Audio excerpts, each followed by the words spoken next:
साथियों, आज भारत मुक्ति मोर्चा इस संगठन के द्वारा सत्यशोधक सम्मेलन आयोजित किया गया है और ये सम्मेलन महात्मा ज्योतिराव फुले जी के द्वारा आज से 150 साल पहले इसकी स्थापना की थी। 24 सितंबर 1873 को पूना में इसकी स्थापना की गई थी। इस हिसाब से इसको 150 साल का समय हो गया है। 150 साल का समय होने की वजह से हमने इसका एक ऐतिहासिक कार्यक्रम करने के लिए संकल्प किया था और इस संकल्प की जानकारी पवार साहब को हमने दी।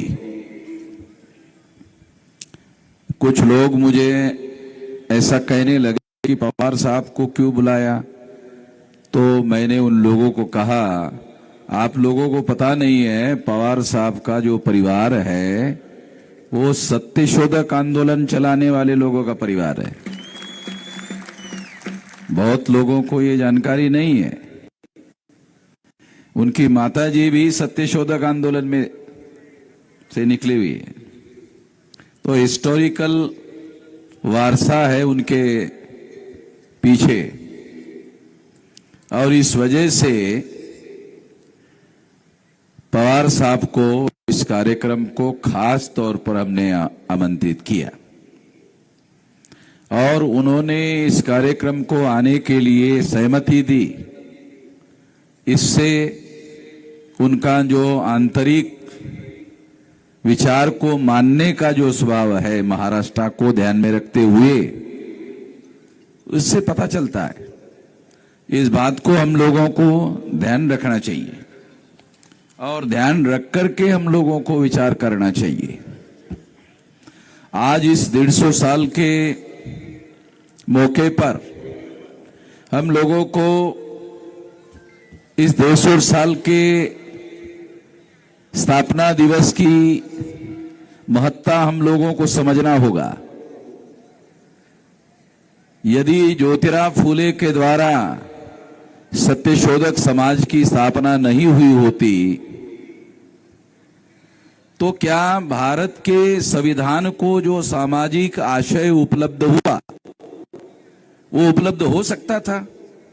तो मेरा अपना जजमेंट है, मैं इस बात को मानने के लिए राजी नहीं हूं कि सत्यशोधक समाज की स्थापना का जो इतिहास है उसकी वजह से, उस आंदोलन की वजह से भारत के संविधान को सामाजिक आशय उपलब्ध हुआ। ये सामान्य बात नहीं है। सत्यशोधक आंदोलन का जो विचार है उस विचार को भारत के संविधान ने मान्यता दी। यदि आप preamble of the constitution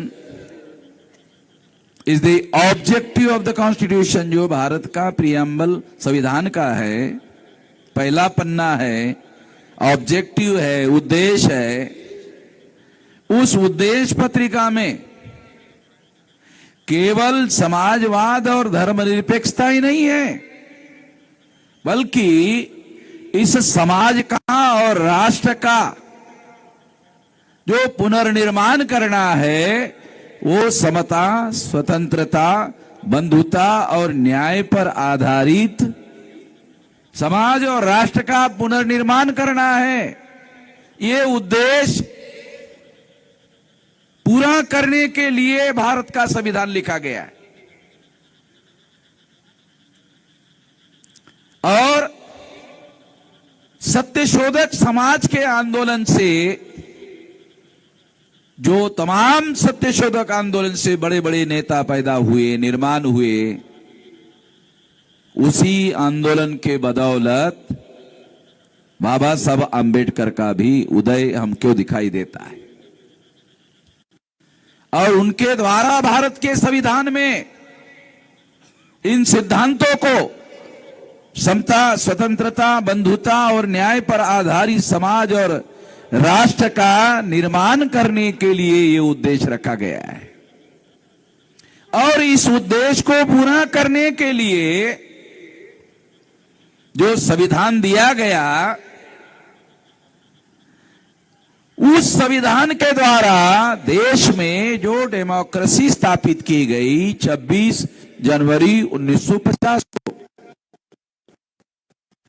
बहुत जरूरी है कि 26 जनवरी 1950 को जो संविधान देश में लागू किया गया, उस संविधान ने देश में लोकतंत्र को स्थापित किया। लोकतंत्र को समझना बहुत जरूरी है। लोकतंत्र क्या है? लोकतंत्र रिप्रेजेंटेटिव सिस्टम है। लोकतंत्र जो है वो रिप्रेजेंटेटिव सिस्टम है। लोकतंत्र व्यवहार में कार्यान्वित होता है। जो फंक्शनल डेमोक्रेसी है वो रिप्रेजेंटेशन के द्वारा कार्यान्वित होती है। यदि रियल रिप्रेजेंटेशन नहीं मिला तो डेमोक्रेसी, फंक्शनल डेमोक्रेसी वास्तविक रूप से काम नहीं कर सकती। मैं एक खास बात इस मौके पर बताना चाहता हूं कि सत्यशोधक आंदोलन के बदौलत इस देश को संवैधानिक लोकतंत्र मिला और इस संवैधानिक लोकतंत्र के द्वारा जो डेमोक्रेसी स्थापित की गई, यहां तक जो डेवलपमेंट हुआ, जो विकास हुआ, सत्यशोधक आंदोलन की वजह से हुआ। मगर हमें इस संवैधानिक लोकतंत्र को रिप्रेजेंटेटिव डेमोक्रेसी में रूपांतरित करना होगा। मेरा ऐसा मानना है कि सत्यशोधक आंदोलन की स्थापना जिस मकसद के लिए महात्मा ज्योतिराव फुले के द्वारा की गई थी, जिन लोगों का इस देश में वर्ण के आधार पर, जाति के आधार पर, अस्पृश्यता के आधार पर, आदिवासियों के सेग्रीगेशन के आधार पर, महिलाओं को दास बनाने के आधार पर, शूद्रत्व, पिछड़े वर्ग, ओबीसी, कुंभी, मराठा लोगों पर थोपने के आधार पर और घुमंतु जातियों के बहिष्कार के आधार पर अगर हम देखें तो मैं ऐसा मानता हूं कि ये जो ब्राह्मणिकल सोशल ऑर्डर है, इसको स्थापित करने वाले लोग, इसको बनाने वाले लोग, इसको चलाने वाले लोग, इस पर नियंत्रण करने वाले लोग, उनकी एक पार्टी कांग्रेस कार्यरत है, दूसरी पार्टी भारतीय जनता पार्टी वो कार्यरत है, एक कांग्रेस गठबंधन है, एक बीजेपी गठबंधन है। तो ब्राह्मणशाही ने दूसरे नाम पर दोबारा नियंत्रण प्रस्तापित किया। इससे रिप्रेजेंटेटिव डेमोक्रेसी को स्थापित करने के लिए सबसे ज्यादा अवरोध पैदा हुआ है। संवैधानिक लोकतंत्र देश में स्थापित हो गया, यहां तक सत्यशोधक आंदोलन के द्वारा जो कुछ भी मिला वो हमारे सत्यशोधक आंदोलन के द्वारा, ज्योतिराव फुले के द्वारा मिला, उनके आंदोलन की बदौलत मिला। इतना बड़ा कंट्रीब्यूशन है। अब हम लोगों के सामने आने वाले समय में दूसरे नाम पर उन्हीं लोगों का नियंत्रण, चाहे कांग्रेस के नाम पर हो, चाहे बीजेपी के नाम पर हो, अगर उन्हीं लोगों का दूसरे नाम पर नियंत्रण स्थापित होता है तो रिप्रेजेंटेटिव डेमोक्रेसी नहीं आ सकती। और यदि रिप्रेजेंटेटिव डेमोक्रेसी भारत में नहीं आई तो वास्तविक लोकतंत्र स्थापित नहीं हो सकता। Without representative democracy real democracy नहीं आ सकती। रियल डेमोक्रेसी अगर करना चाहते हैं तो हमें उसे रिप्रेजेंटेटिव डेमोक्रेसी में कन्वर्ट करना होगा। भविष्य में सत्यशोधक आंदोलन से जो आंदोलन उत्पन्न हुए उन लोगों की ये जिम्मेदारी है कि वो देश में आने वाले समय में डेमोक्रेसी को रिप्रेजेंटेटिव डेमोक्रेसी में रूपांतरित करने का कार्य करे। मैं ये बात मानता हूं कि सत्यशोधक आंदोलन के द्वारा शूद्र और अतिशूद्र विरुद्ध शेठजी भट्टजी, शूद्र और अतिशूद्र, शूद्र कौन है? महाराष्ट्र में शूद्र कौन है? तो जो पिछड़े वर्ग के लोग हैं, ओबीसी के लोग हैं, कुणबी मराठा लोग हैं, ब्राह्मण धर्म के अनुसार, मैं नहीं कह रहा हूं, ब्राह्मण धर्म के अनुसार ये लोग शूद्र है। और जो अतिशूद्र है वो शेड्यूल कास्ट के लोग हैं, जो पूर्व के अनटचेबल है, शेड्यूल ट्राइब लोग हैं, जो आदिवासी है। तीसरा जो समूह है वो नोमिडिक ट्राइब है। तो ये अतिशूद्र लोग हैं। तो शूद्र और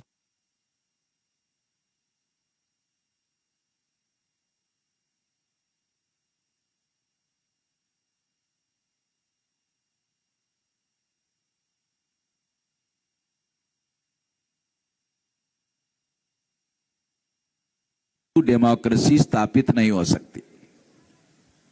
ये चुनौती है।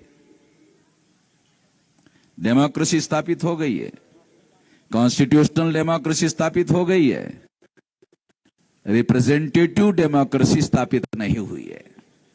और विदाउट रिप्रेजेंटेटिव डेमोक्रेसी हम लोग रियल डेमोक्रेसी स्थापित नहीं कर सकते।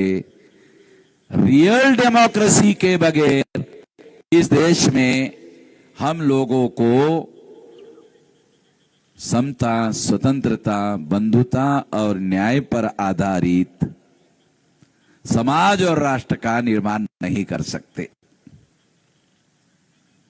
आने वाले समय में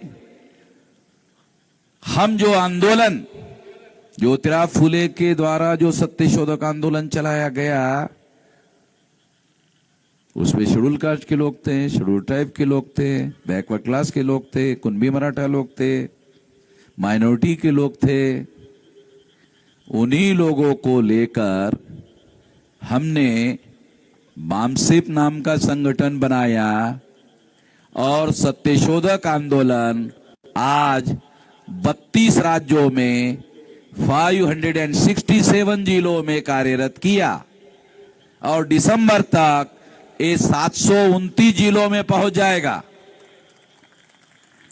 तो मैं आपको यही आश्वस्त करना चाहता हूं कि हम सत्यशोधक आंदोलन का देशव्यापी आंदोलन में पुनर्निर्माण करेंगे। हम इसी काम में लगे हुए हैं। सत्यशोधक आंदोलन को दूसरे तरीके से हालात और परिस्थितियों के बदलाव को ध्यान में रखते हुए, उसकी प्रासंगिकता को ध्यान में रखते हुए हम लोग निश्चित रूप से उस आंदोलन को, अभी हमारे पास जो 36 राज्य है देश में, उसमें 32 राज्य में हमारे संगठन है। केवल 4 राज्य रह गए हैं नॉर्थ ईस्ट रीजन के, बाकी सारे जिलों में हमारा संगठन कार्यरत हो गया है। और 2030 तक 6 लाख गांव में इसको पहुंचाने का हमारा संकल्प है। इस संकल्प के साथ सत्यशोधक आंदोलन राष्ट्रव्यापी आंदोलन में रूपांतरित हो जाएगा। इस संकल्प की घोषणा आप सभी लोगों के सामने करके मैं अपनी बात यहीं पर समाप्त करना चाहता हूं। बहुत लंबी बात करने की जरूरत नहीं है, काम करने की जरूरत है। धन्यवाद।